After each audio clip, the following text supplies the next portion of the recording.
Hello, everyone. Welcome to this week's Fireside Chat. We're super excited to have Awais here.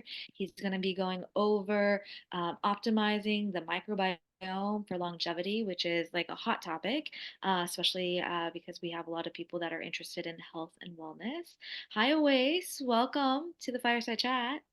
Hey, Minley, great to be here. Thank you. Thank you for being here. We would love for you to share a little bit about your journey and how you got into this field and how you got into what you do. Amazing. So it did start with my own health journey many years ago now, about like 12, 13 years ago. So I had a shoulder injury 12 years ago, and nothing was working, and I ended up seeing a regenerative medicine doctor who was working with like NBA players at the time, and he started treating me for free. And just became sort of a mentor of mine, and he got me really, really just excited about the field of like regenerative and just cutting edge medicine at that time. And from there, I continued to my physical stuff got better, and I started having like gut issues through entire like adult life. Even in high school, I had some gut issues, but never really noticed them. But just like, you know, indigestion, like just like crazy bowel movements and just like all kinds of gut pain and other things. And this was always like just something that really intrigued and interested in me. And I studied a lot of functional medicine. I would sign up for courses. I never pursued a formal route because I never didn't know how this was going to come back to me. And then I became a scientist for a period of time, and I worked in a lab, and I became a formulator and did some formulation chemistry. And I just had a deep awakening at that time. I met a Brazilian shaman who was an incredible herbalist and medicine woman. And just she came up to me at a conference, just cold, and said, I could feel your presence, and you need to connect with the legacy of your grandparents. And I was like, how did you know that my grandfather was an Ayurvedic herbalist? And she's like, I can just feel it. And it was just like one of those like goosebumps moments where like things just kind of change after that. And it just like really awakened me. So I started looking into my grandfather's work. And this was like 2016, 2017. And then I just launched my health practice. I started studying microbiome medicine and just became really, really fascinated by I know something that's really popular is like fecal microbiota transplants, right? Like putting someone else's poop inside you to get their microbiome. And I was just super intrigued by all these topics. So just studying this stuff has just it's been super exciting. So yeah, I love this work, and I do a lot in just functional and integrative medicine, but the microbiome piece is really the crux of what I'm passionate about because that's really where we see a lot of the transformations. Wow, oops. Wow, that's amazing. Like that you were able to connect to your family lineage and like bring that in. It's like you were destined for this and she obviously saw your destiny. But can you also go ahead and explain a little bit about what microbiome is and why is it important? Like why should we even care about this? Right. So your microbiome is the microbial composition that's in your body. And we have many microbiomes in our body. Like the biggest one is in our colon. You have a vaginal microbiome. We have a testicular microbiome. We have a sinus and oral microbiome, which a lot of research now is showing can directly affect our heart health, right? You know, the American Heart Association has started talking about like the bacteria in our mouth and how important it is um, for our heart and the other systems of our body. So all these microbiomes are interconnected, and you know there's some estimates that say that we're 1 part human cell for 10 part microbiome. Um, but I think the estimates are closer to 1 to 1, where like 1 part or maybe 2 parts microbial cells to 1 part human cells. And an interesting thing that a researcher recently posited is, are we possibly bacteria having a human experience? And when you start thinking about like just what, how many metabolic pathways, how many just things that these microbes do in our body, you start to see how that may be true and how, we should be looking at them and trying to improve them to improve our mental and physical well-being.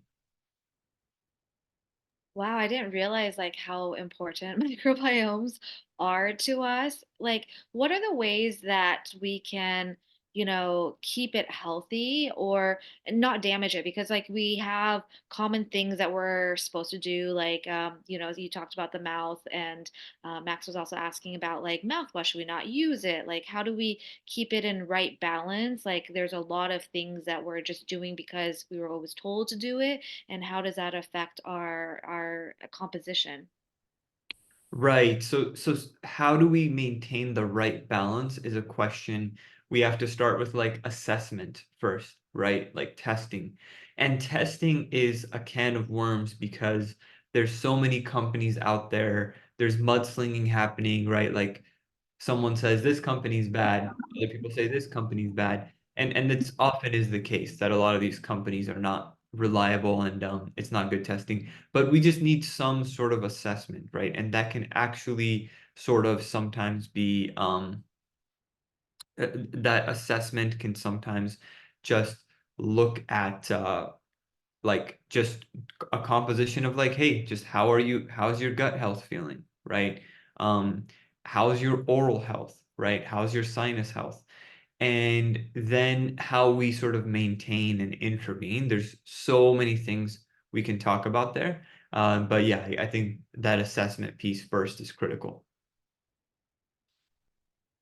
Yeah, it's really good to like have that testing, but what if you like are just every day? Like, are there any signs that you can like pinpoint to like your microbiome not being healthy, and so that you know to go test it? Or is there any kind of indications where you should be like, oh, I should look at that, and just be aware of your own body? Hmm. Great question. So, uh, can you frame that?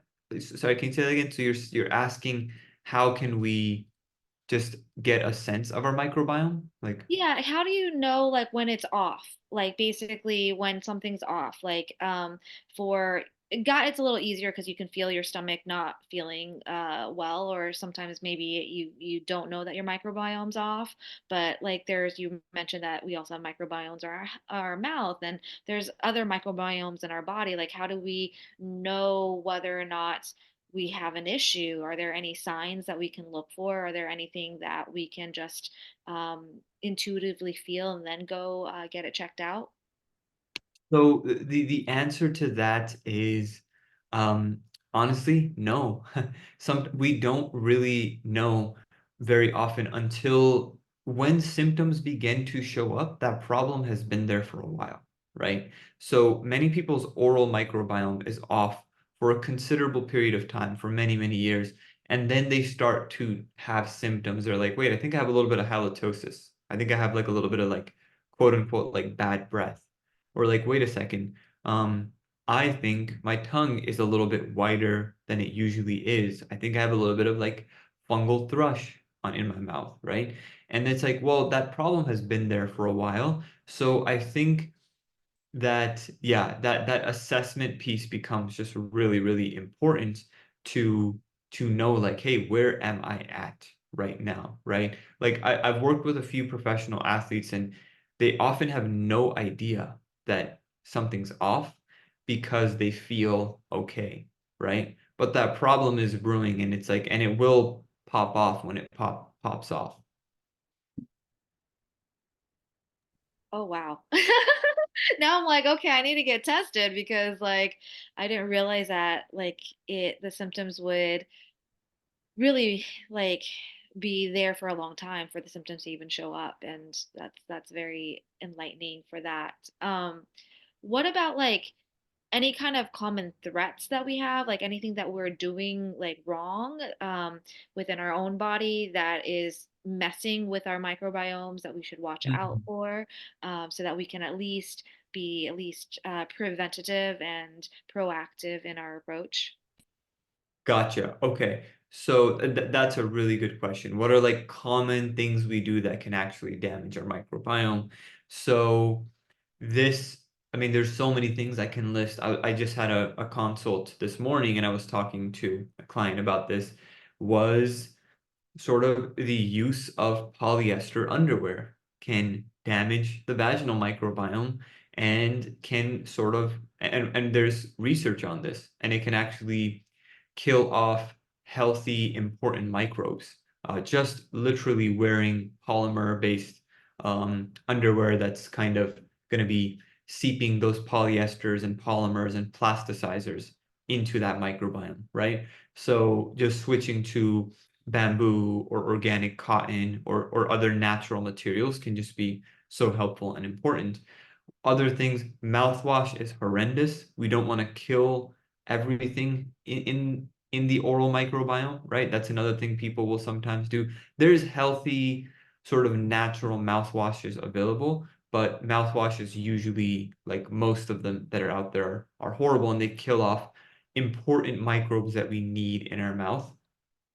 Other things people will sometimes do that can be harmful for their microbiome includes even something like the consumption of seed oils, right? Like can actually be pretty harmful and inflammatory for the gut microbes, right?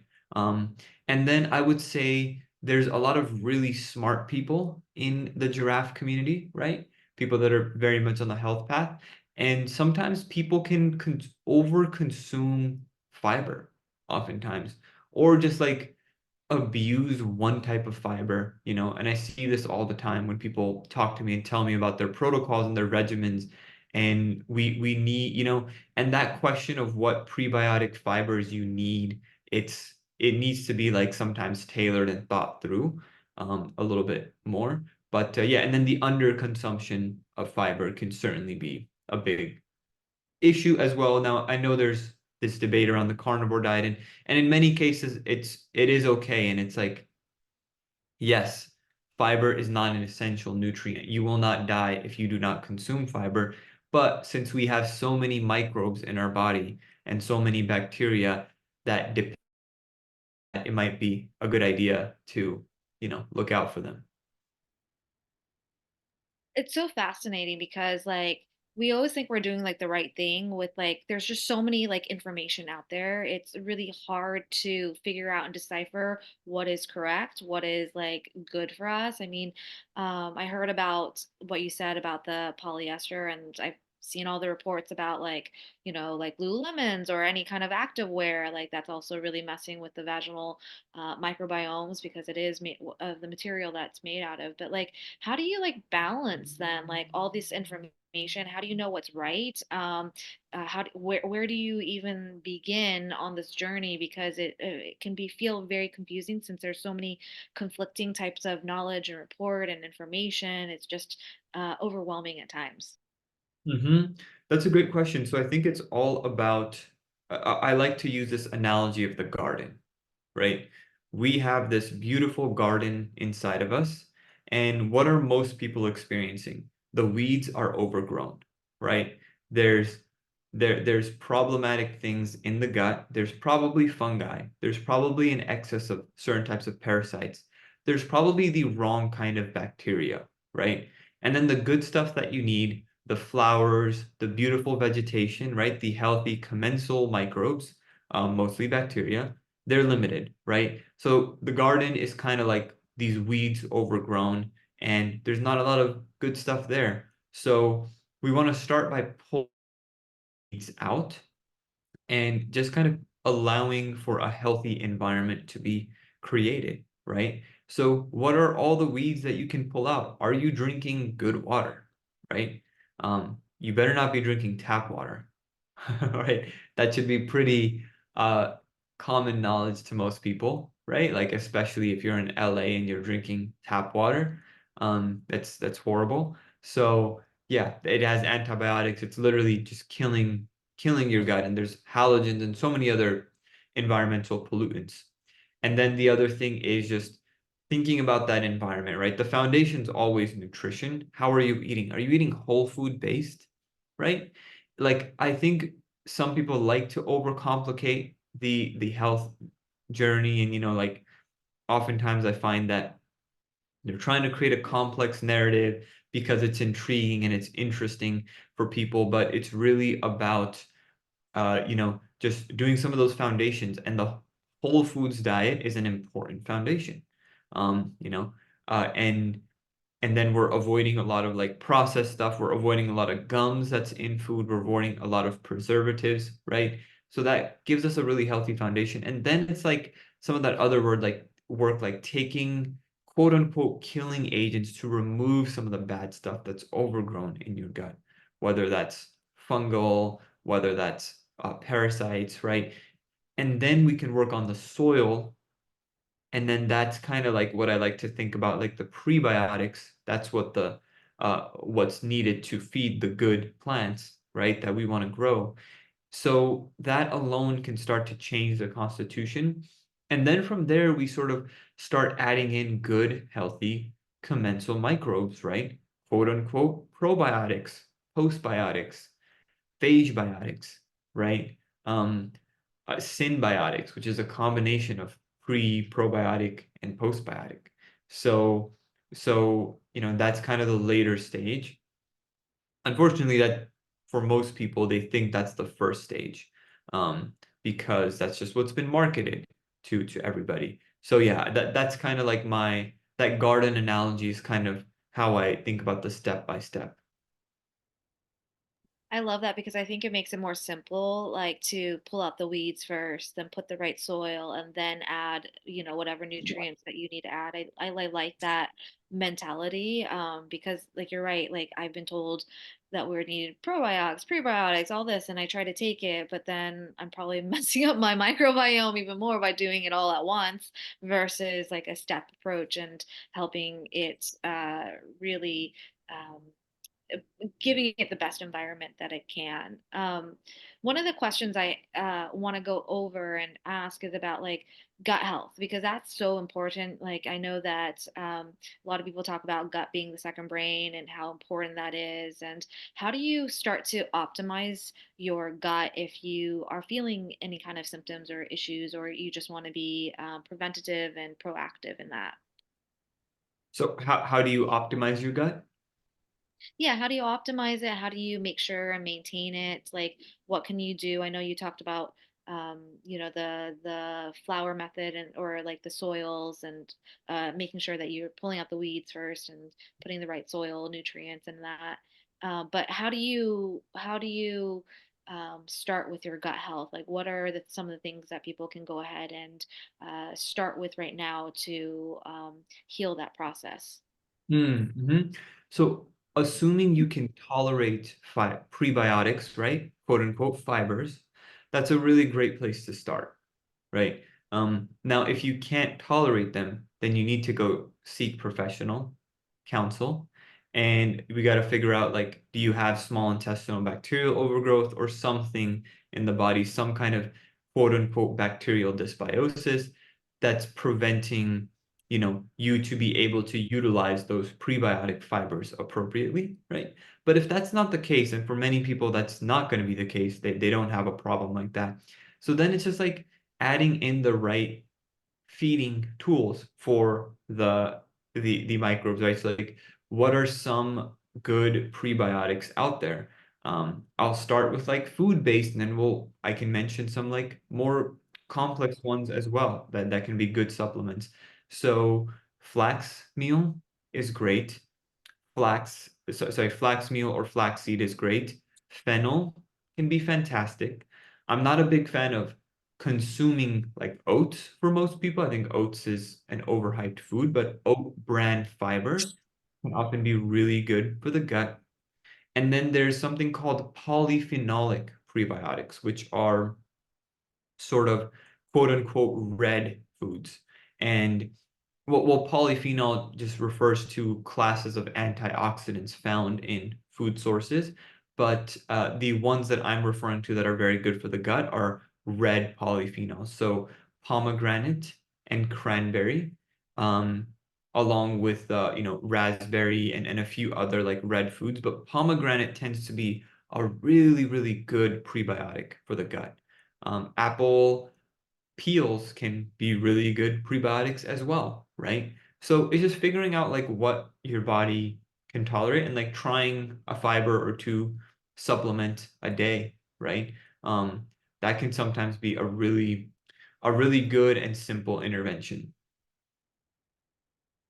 Wow, I'm gonna have to rewatch this to take all the notes because that was a lot of great information and stuff I want to implement. Can you also share a little bit about why it's important for the gut to be healed and to work on the gut? Because we were talking about how it's like our second brain, and how is that connected to the rest of our body and the rest of our system, and why is it so important to focus on the gut? Mm-hmm. So the coolest part about this work that I have had the privilege of doing is I've been able to ask myself this philosophical question, and that is, does changing the gut microbiome change our very sense of self, right? Can damage to the gut microbiome, can imbalance in the gut microbiome negatively alter your sense of identity and the choices you make? And does fixing and resolving that, creating that healthy microbiome, allow us to feel better about ourselves, change our very sense of self in some way, right? Not to get too philosophical, but if there's people here that know the old parable of the ship of Thebes, right? It's this old, like thought experiment, which is like Thebes has this ship. If you were to come every day and replace a panel, this is a massive ship, and just replace one panel, one panel, one panel, and then at some point you've replaced the entire ship, right? Is it still the ship of Thebes because you have been replacing the panels, right? Well, it's like, well, it was the ship of Thebes before, and it's like, well, it's still the ship of Thebes, but wait, but none of the panels belong to him, so is it still the ship of Thebes? It's so I think about that with the microbiome when we change these constitutions and working with people, seeing their transformations. The answer to this is like I have seen people change, right? Like there was a case study I had a woman who would have this just intense anxiety, um and these like just nervous episodes and panic attacks, and she had the hunch that it was coming from her gut, right? We cleared out some of that gut inflammation. She had a lot of fungal overgrowth. She had certain parasites, and then she had certain types of bacterial dysbiosis, so a lot of stuff happening. And once we did that and also appropriately address like liver health, gallbladder health, right, to recondition that whole ecosystem, she said she felt different at her very core. She looked different. She talked different, right?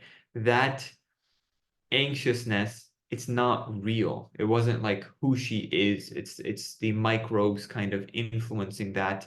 And then also what happens is these microbes produce neurotransmitters, right? So good microbes can make good neurotransmitters like GABA, which is calming and relaxing. And then some of the toxins that harmful microbes, bacteria can make, can be uh, anxiolytic triggers. They can bind to NMDA receptors in the brain. They can cross the blood-brain barrier, bind to NMDA receptors, and directly cause anxiety, right? So there's all these like unfortunate, like, I don't like creating harm to, animals, but there's these animal studies where they look at this and they'll like they will sort of induce leaky gut in these little animals and then just create like neuroinflammation. And then oftentimes when they're looking at neuroinflammation and brain inflammation, that's often how they do it in these animal models. So that's oftentimes what we're doing to ourselves with our lifestyle, and just by having that imbalance. Wow. Like my jaw was like dropped the whole time you were saying that, like how it affects your even your moods and the way that you approach life and like your thought patterns probably as well. I didn't realize like how much effect your gut health has on those areas, and we see all the depression that's happening or the anxiety, and we think it's all the stress that people are facing, which could be part of it, but really it's probably a poor diet and creating a lot of the unnecessary stress on our bodies, and like you Mhm. said, the neurotransmitters firing off the the wrong signals to our body. And Max even said, and I agree with this. It sounds like this sounds like bacteria is having we're bacteria having a human experience. Basically, what you Mhm. said earlier. We definitely are bacteria.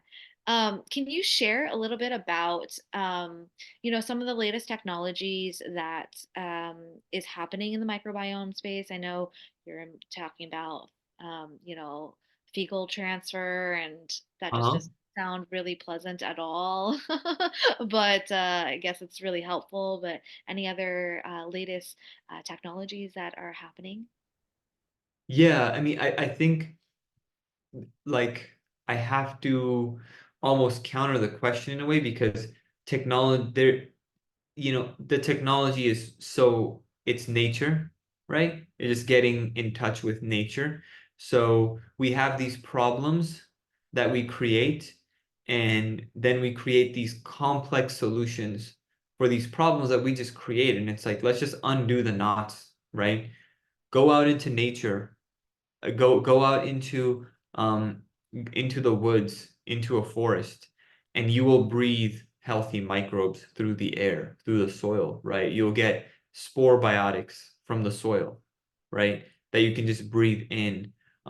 Avoid the harmful stuff, clear out the pathogens that are overgrowing, eat whole foods, and you can then you can add in some top quality probiotics, right? To recolonize, to support that recolonization of your gut, eating healthy fermented foods that are appropriate for you and your body, right?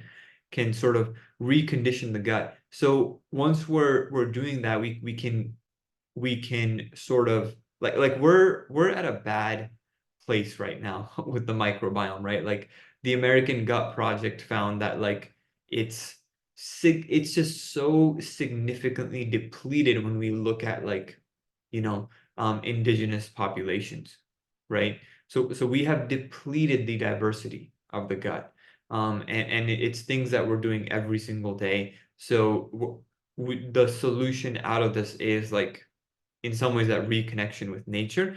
But I do want to mention like sometimes these really advanced tools like FMTs can be really cool. And fecal microbiota transplants are now being innovated into capsules, so commercially.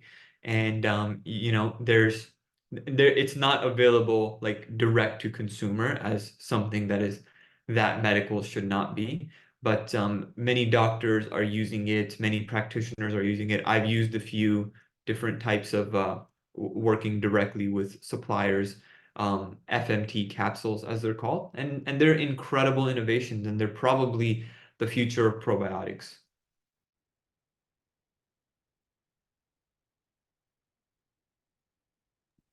Wow. I like what you said about getting back into nature, because like it is so true. Like when I love Mount Shasta, and like whenever I go back there, I just feel so much more calmer. And I didn't realize that I'm breathing in microbiomes, and I love how you made it so simple. And we don't have to overcomplicate things. We um, don't have to like change. Or do all these things in order to change our microbiome.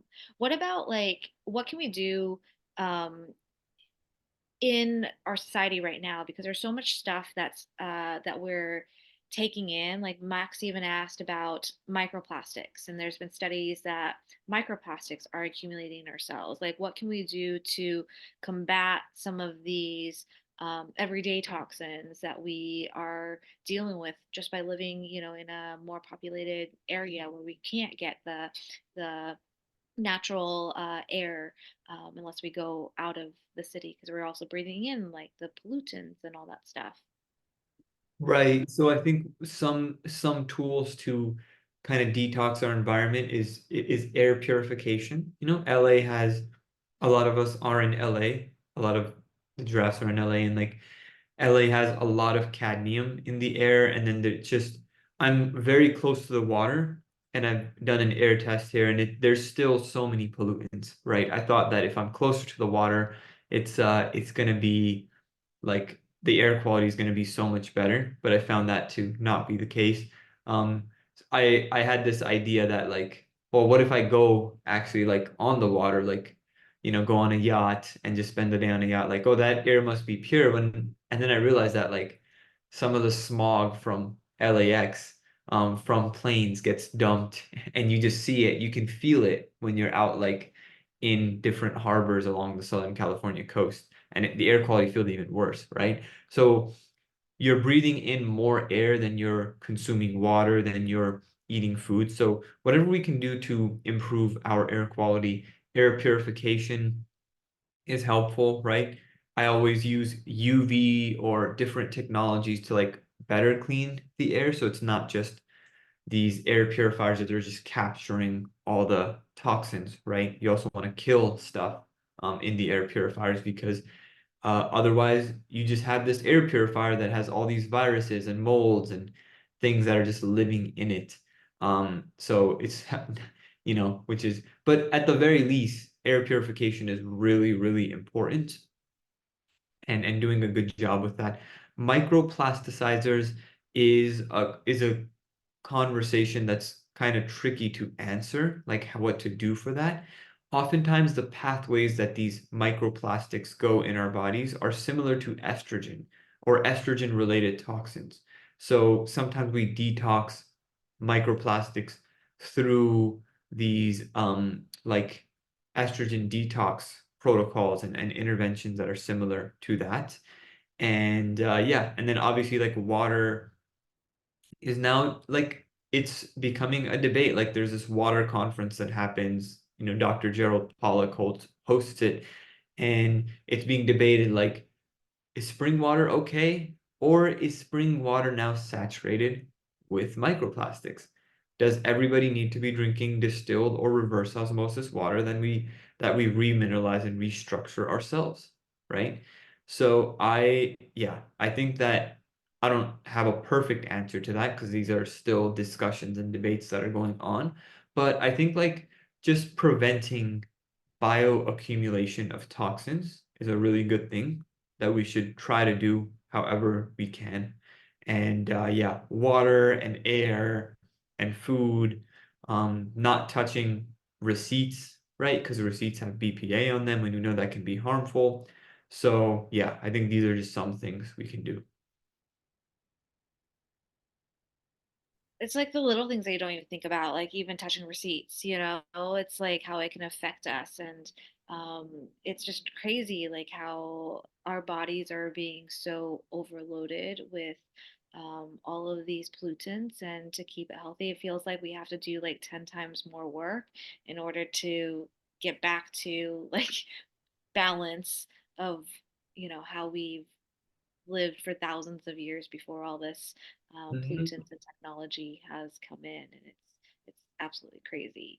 Hmm. Max has a question about meditation and affirmation. So, what do you think about meditations and affirmations and visualizations as it relates to our microbiome? Does it help? Does it not help? Like, we think about Joe Dispenza, and it's like, okay, you can heal yourself by just visualizing it um, and really concentrating on the good qualities. How do you think that affects the microbiome? That's a ridiculous question. No, I'm just kidding. That's a great question. I'm just teasing Max. That's a great question, and there's some really interesting research on this. And Minling, I think that you were alluding to Dr. Joe Dispenza's sort of research from his retreats on the microbiome. And they're doing these studies at, if y'all are familiar with Dr. Joe Dispenza, he does these incredible transformative retreats, and there's incredible research data that's coming out about just reversing so many health conditions, right? So they had this theory that like what happens on these retreats to the microbiome, right? And this kind of goes against the conventional understanding because I've been on Dr. Joe retreats and you're in like these big hotel lobbies. The air quality is probably not great. There's carpet everywhere. You're sleeping in hotels. You literally step outside for like short periods of time, but you're mostly indoors in hotel lobbies, right? And like conference halls. So does the act of, and also you're eating like nice hotel food, but still hotel food, right? It's like, well, those are two important inputs I've talked about that one should try to work on, right? And there's nothing incredible happening for those two inputs at a Dr. Joe retreat. But what is happening is you are aligning with your nervous system, right? You're putting your nervous system in that parasympathetic state. You're getting really good vagal tone, right? And what we found is that certain keystone bacteria, some important strains in the gut, increase after a Joe Dispenza retreat. Certain gut markers of inflammation decrease. The gut immune system improves after a Dr. Joe retreat. So these things are pretty incredible, right? So, and do we have a clear explanation for why that's happening? We don't. We really don't. And, a lot of Dr. Joe enthusiasts kind of believe that, well, it's the quantum, right? And it's things beyond the third dimension that are influencing that. Like I don't comment on that because I think like we need like scientific study to look at like why might this be happening, right? Are microbes just like waiting around and are we able to absorb more healthy microbes when our nervous system is in a better state when we're further aligned? And I think the answer seems to be like, yeah, quite possibly. That's amazing. Like that they have such measurable results. I know that it's still an ongoing study, but like that they have measurable results just by being in the same environment and aligning, and it's a testament to like connecting yourself and to source, and also to um, aligning your own internal state of being to a state where it's calm and it's able to like receive. I feel like that's what it feels like. It's able to receive like the benefits when versus when we're in like a fight or flight stand, we're just putting out energy versus being able to receive that energy back in. um, there's another question about like how do you see AI and personalization medicine playing into the microbiome health? Is there a CGM like device that could play into measuring microbiomes, or would that be implantable? So that's a good question. I think so far the testing microbiome space is kind of like I think we're gonna have some really cool innovations in this area pretty soon. And there's some companies that are trying to make the testing cheaper and cheaper, right? And it's very debated what kind of testing is good to look at the microbiome. Now, there's a whole other kind of way to look at the microbiome, and that's through the urine. That's called metabolomics, right? Metabolomics are metabolites that are secreted by different like organisms, microorganisms in the body, right? And we can measure these in urine. So, this technology has been evolving. It's been pretty consistent too, right? Like it's far less debated than the stool testing and poop testing world. So the there's companies that made like these sticks that you pee on, kind of like you can pee it on it twice a day and it gives you a metabolomic reading, right? There's also products like the food marble, which is a thing that you breathe in, right? Um, and you breathe in it and then it's reading like some of the metabolites in your breath. And it's telling you a little bit about your metabolism and your digestion and you can see those different patterns with different types of foods that you eat, right? Um, So these are some tools that I think are cool. Now, an innovation that's been thought of and I'm sure will happen at some point is like the urinary metabolomics.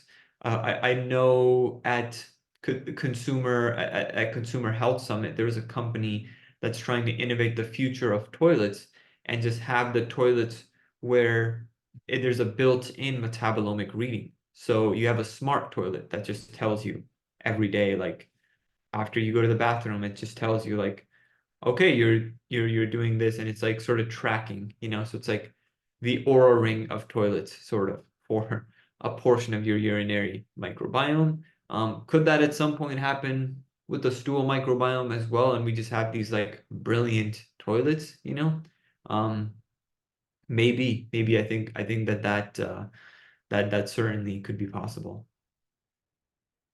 That's actually really smart. It makes it a lot easier and more, I think, accessible at in some level to people um, who maybe can't test it so often. To Mhm. have technology help us in that regards.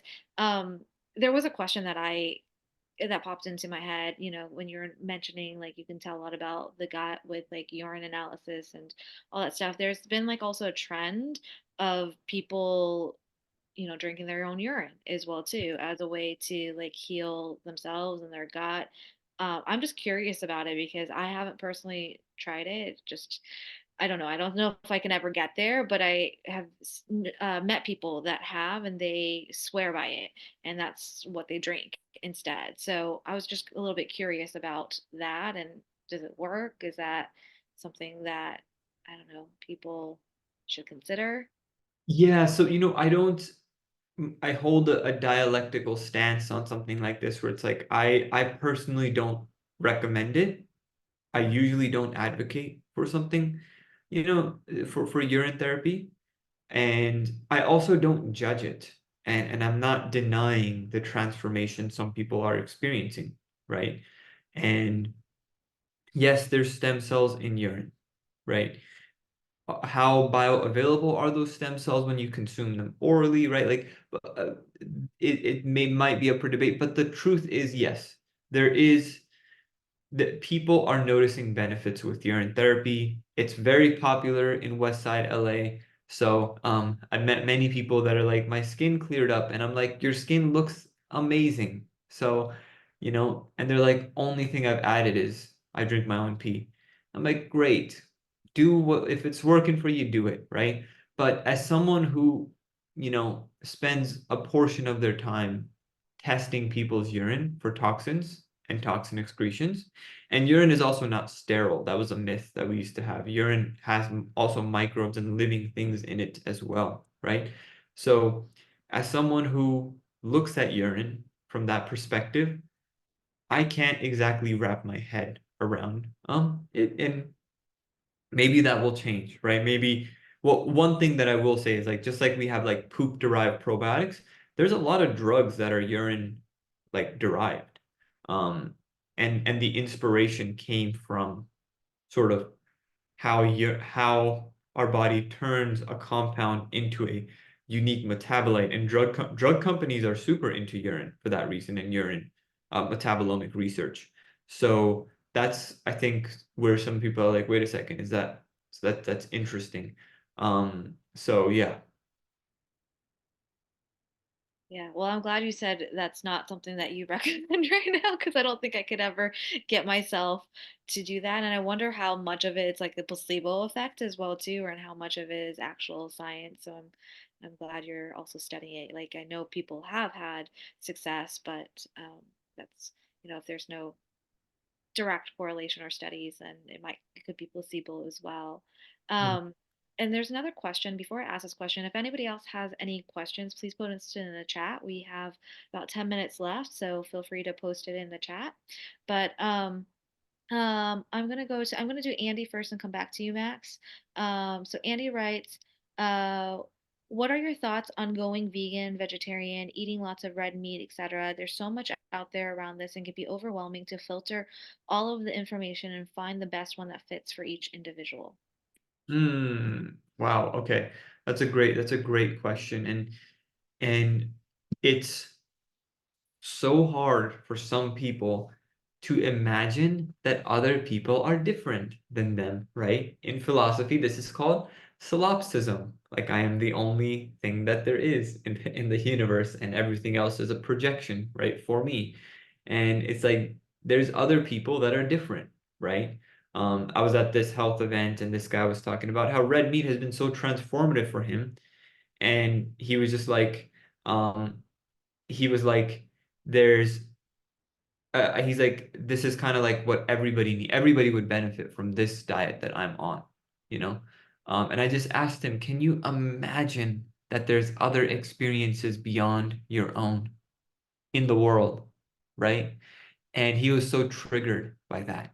Um, so so yeah, people, this space gets really heated, and I just don't feed the diet wars at all because people's bodies are different. And I look at so many different microbiomes, like I feel like he's talked about this, so I can reference him. But our beloved Julian in the community eats, from what I understand, like plant-based, and he looks phenomenal, right? It works for his body, it works for his energy. He works out, he gets enough plant-based protein, and it works for him, right? There's people for whom plant-based does not work, right? So I think this question of how do we tailor that? There's some modern sort of tools we can use, but I think Ayurveda did a really good job of this, looking at our doshas and our dosha constitutions and what's called doshic assessment, which is like sort of the elementals that make up your body. And this is one of the most helpful tools that I take from Ayurveda into like my functional medicine work. And and then within the doshas, we also Rachel's Richelli's given big props to Ayurveda, so uh, much love. But yeah, so also in doshic constitution analysis, we look at also the disease states you might be presenting as well, right? And that should factor into it as well. If you're very dry and you have some of those what we call vata elements, even though you're constitutionally looking more um, like water and earth, we still want to factor that in as we tailor what's appropriate for you, right? So yeah, it's all about what works for people. I think plants are great. I also think animal nutrients are important for a lot of people. I know some people that are thriving on just purely plant-based, but I think for a lot of people I've seen that many of the nutrients that you get from animals are important for them, taurine, carnitine, CoQ10, um, some of the conjugated linoleic acid, so many nutrients I can name that like some people they just can't really make it themselves. And there's like it's not just people like always talk about like B12, but there's probably like 2 dozen, 3 dozen nutrients that are like similar to that. So for a lot of people, eating some animal protein can be very healing and very nourishing for their bodies. And then, yeah, where I think is an issue, and this is where I do take a stronger stance, and is where people will say like I think fiber is important, right? Yes, carnivore works for some people, but I think they may have underlying dysbiosis that should be treated and addressed so that they can handle certain fibers, right? And and and sort of work on that. And I've seen some of those transformations, so that's kind of why I say that, and like why I think that the hyper restrictive diets are problematic and uh yeah, Rochelle noted that in the chat that they can't eat legumes, soy, or raw vegetables, added in light fish, and started feeling amazing. So yeah, that's often a really good flow for people, right? They go very plant-based and they find like a little bit of animal products just like help their body a lot, right? So I find that to be a very good nutrition plan for a lot of people. I love how you said that we really have to like look at our body and like what works for us because there's so much shame that comes with, oh, you're not this, and labeling what you are. I was vegetarian for a long time, and then I started bringing back meat because that felt good, and maybe I'll go back to vegetarian. It just really depends. One thought that came up was around eating for your blood type. Do you have any thoughts about that? Because that's also very popular. No, it's So more Ayurvedic. I think when we get personal, anything personalized, it just feels really good because we so much of social culture is based it's totalizing, and rejecting our individuality, right? Especially like sort of after I was gonna go down another philosophy rabbit hole, but I think like yeah, so much has been just like trying to squeeze us into a box, right? So anytime we get anything personal, it just feels really good for the heart, and people are like, oh my God, like I'm type A, I feel so good now that I added in 2 teaspoons of flax meal, and I'm eating rice and I'm eating sprouts, and it feels good, I've seen places where the blood type dye just doesn't align with how people feel and what's good for them and what's good for their microbiome. So I think that was like very much like personalized medicine like 2.0, right? But now we're just like much further in how we can tailor things now. Thank you for that because I've heard a lot about eating for blood type, and I was just really curious about that. So we have one more question from Max. So this will be our last question. He asks, "Is there any research on touch or massage as it relates to our gut health?" Really good question. Yes, and the research is looking at like what does oxytocin do for our health, and the oxytocin we get from touch, from massage, from touch, from human contact, from literally love, right? Me thinking about holding a baby is increasing my oxytocin levels, right? So what do these things do for our like gut and microbiome health?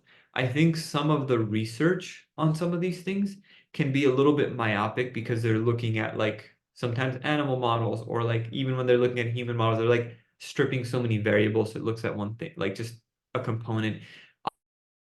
It is actually used as an obesity drug. Um, and because it can have it can reduce sort of appetite, you know, work just getting oxytocin like that. But does that mean that when you're getting oxytocin, you're gonna have lower appetite and lower need, like reducing caloric need? Like, no, when you're getting like, I find in my experience, when I'm getting real life oxytocin, I actually get more hungry. Like I want to eat more food, There might be other hormones that are increased alongside it. But like we talked about before with the Joe Dispenza stuff, it's regulating the nervous system and the limbic system, and it's very, very healing in that aspect. So, yeah, and that has a very positive regulatory effect on the keystone species. So, yeah, some people find that just adding in touch and oxytocin can increase certain good bugs in their gut. And there's some data, like some clinical data to back that up. So it seems like we're on the right track with the Grateful Giraffes, adding in all the love, the hugs, and good vibes and gratitude. One last question that I would love to end with is around, you know, do you have anything like a key takeaway that you want people to remember out of the talk? We talked about so many things, but is there something that you want to make sure that the community takes away so that they can start to take control of their health?